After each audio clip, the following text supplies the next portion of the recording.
pelajaran saya ada pelajaran apa? Bahasa Jawa. Bahasa Jawa ya. Jadi kita akan belajar sejarah pada siang hari ini. Maka kita akan persiapkan dulu tempat duduknya, dibenerin, bajunya dibenerin dulu. Nah, ini kayaknya nggak masuk banyak ya. Udah nggak apa-apa. Memang suasana yang lagi seperti ini, mungkin kita cukup dengan menjaga kesehatan dan juga makan makanan yang bergizi. Nah, anak-anak semuanya, ada yang tahu materi kita yang akan bahas hari ini apa? Enggak. Yaudah kita mulai aja. Kalau misalnya anak-anak belum tahu, kita akan pada hari ini kita akan membahas materi mengenai manusia purba. Nah, ada dua, yaitu manusia purba yang ada di Indonesia dan juga manusia purba yang ada di dunia. Nah, pada pertemuan pertama dan pertemuan kedua kita akan bahas materi manusia purba yang ada di Indonesia. Kalaupun selesai, nanti kita akan lanjut ke materi yang manusia purba yang ada di dunia. Kalaupun tidak selesai, kita akan lanjutkan ke pertemuan kedua dan setelahnya kita akan melanjutkan materi yang manusia purba di dunia. Selanjutnya adalah sebenarnya manusia purba itu apa sih? Ada yang tahu manusia purba itu apa? Tidak. Manusia purba itu sendiri dalam bahasa Inggris kita bisa sebut prehistoric people. Prehistoric people ini dalam bahasa Inggris yang berarti manusia purba, yang mana jenis manusia yang hidup sebelum dikenal yang namanya tulisan. Nah, pada perkembangan manusia purba, terungkapnya berbagai jenis manusia purba berawal dari penemuan fosil dan artefak. Anak-anak ada yang tahu fosil itu apa ataupun artefak? Tidak. Nah, fosil itu sendiri merupakan tulang belulang manusia maupun hewan atau tumbuhan yang telah membantu penelitian dalam mengungkap hasil-hasil dari peninggalan manusia purba. Nah, sedangkan artefak, ya. Gimana cara membantunya, Pak? Nah, gimana cara membantunya? Ketika peneliti melakukan penelitian untuk menemukan hasil-hasil hasil-hasil dari manusia purba, mereka akan menemukan fosil itu sendiri, dan fosil itu sendiri yang disebut dengan tulang belulang maupun dari hewan maupun juga tumbuhan, bahkan juga tulang belulang manusia. Nah, sedangkan artefak itu sendiri adalah peralatan atau perlengkapan kehidupan manusia sebagai hasil dari kebudayaannya itu sendiri. Selanjutnya adalah anak-anak di sini udah pernah berkunjung ke Sangiran? Trinil. Ya, pintar sekali, berarti kamu sudah pernah liburan di sana ya. Nah, Sangiran ini terletak di Surakarta atau di Sragen, Jawa Tengah, di mana Sangiran merupakan museum yang terdapat hasil-hasil penemuan manusia purba yang ada di Indonesia terutama. Tapi juga di Sangiran itu tidak hanya berpengaruh terhadap penemuan manusia purba yang ada di Indonesia, tapi juga dunia. Sehingga di Sangiran, kalau anak-anak tahu, merupakan salah satu warisan dari para warisan peninggalan yang diakui oleh dunia, yaitu UNESCO. Nah, selanjutnya kita akan membahas jenis-jenis manusia purba. Jenis manusia purba. Nah, jenis-jenis manusia purba yang pertama ada Meganthropus paleojavanicus. Ini anak-anak bisa catat karena ini akan sangat berguna untuk anak-anak nanti belajar di ulangan harian ataupun UTS, karena materi ini nanti akan keluar di ulangan harian ataupun UTS. Meganthropus paleojavanicus. Meganthropus paleojavanicus. Nah, Meganthropus paleojavanicus ini ditemukan oleh penemu atau peneliti yang bernama Van Koningswald, yang dia menemukan tahun 1936. Dalam penelitiannya, dalam penemuannya, Van Koningswald ini menemukan pada dalam kurun waktu tahun 1936 sampai 1941 di Sangiran, Jawa Tengah tadi. Nah, ciri-ciri Meganthropus paleojavanicus ini yang pertama adalah bertubuh kekar.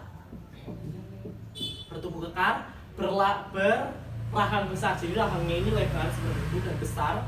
Terus gerahamnya menunjukkan ciri-ciri manusia namun mendekati kera. Jadi bentuknya atau fisiknya sedikit menyerupai manusia, menunjukkan ciri-ciri manusia, tapi juga mendekati kera. Ini belum ada gambarnya, kalau misalnya nanti LCD-nya sudah bisa digunakan, akan saya tampilkan gambarnya. Nah, selanjutnya ciri-ciri Meganthropus paleojavanicus ini, manusia purba ini berukuran serba besar sehingga diberi nama Meganthropus. Jadi mega itu dalam bahasa Latin adalah sesuatu yang besar, seperti itu. Selanjutnya adalah Pithecanthropus. Nah, Pithecanthropus ini memiliki ciri berbadan tegap, terus juga tulang tengkoraknya besar, bentuk kepalanya lonjong dan tidak mempunyai dagu. Volume otaknya di antara volume otaknya bukan 100 ya, saya maksudnya adalah 750 cc sampai 1300 cc. Jadi Pithecanthropus ini juga memiliki tinggi badan 165 sampai 180. Ya, seperti layaknya manusia pada saat ini, memiliki badan 165 sampai 180 cm. Lalu jenis-jenis Pithecanthropus ini ada, yang pertama adalah Pithecanthropus mojokertensis. Pithecanthropus Ini dari Mojokerto. mojokertensis. Kenapa dinamakan Pithecanthropus mojokertensis? Karena ditemukan oleh Van Koningswol tadi di desa Perning, Lembah Bengawan Solo, Mojokerto, Jawa Timur. Benar sekali. Nah, makhluk ini atau manusia ini berbadan tegap, memiliki ciri seperti Pithecanthropus yang saya jelaskan tadi, yaitu berbadan tegap. Selanjutnya adalah Pithecanthropus robutus, yaitu ditemukan oleh Wheatridge dan Van Koningswol itu sendiri tadi pada tahun 1939 di Trinil, Lembah Bengawan Solo juga. Nah, Pithecanthropus selanjutnya, ketiga jenis Pithecanthropus ini adalah Pithecanthropus erectus. Pasti anak-anak sudah pernah mendengar Pithecanthropus erectus ini. Kalau udah ada yang pernah kesangiran, ditemukan oleh Eugene Dubois di desa Trinil, Ngawi, Jawa Timur pada tahun 1890. Seperti itu. Nah, selanjutnya, sebelumnya ada pertanyaan yang untuk mengenai jenis-jenis manusia purba Pithecanthropus ini. Ya, apa? Trinil itu di Solo apa di Ngawi? Trinil itu di Ngawi. Jadi Trinil, Sungai Trinil, tahu kan Sungai Trinil berada di Ngawi, Jawa Timur. Nah, selanjutnya adalah Homo.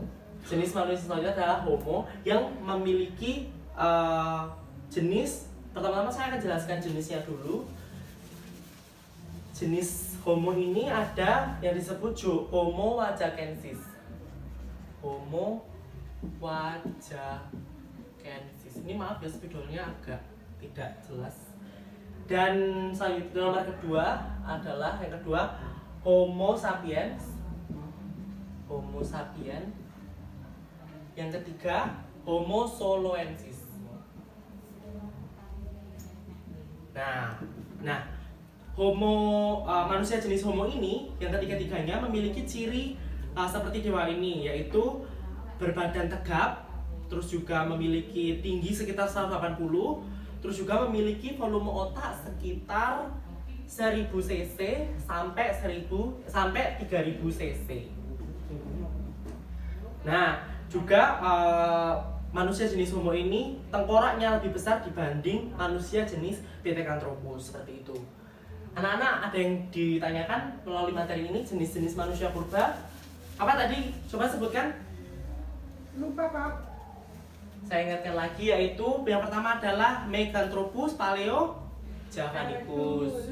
Nah, selanjutnya Pithecanthropus yang terdapat jenis-jenis Pithecanthropus, yaitu ada 3 apa tadi? Pithecanthropus mojokertensis, Pithecanthropus robutus, dan juga Pithecanthropus erectus.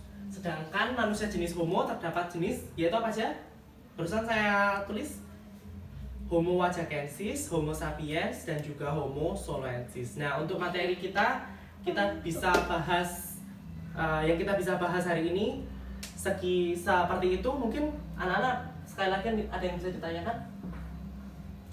Untuk pertemuan selanjutnya, karena penemuan materi tentang manusia purba yang ada di Indonesia sudah kita bahas, dan untuk pertemuan selanjutnya kita akan membahas manusia purba yang ada di dunia. Jadi saya nanti akan jelaskan secara rinci, dan setelah itu akan ada ulangan harian.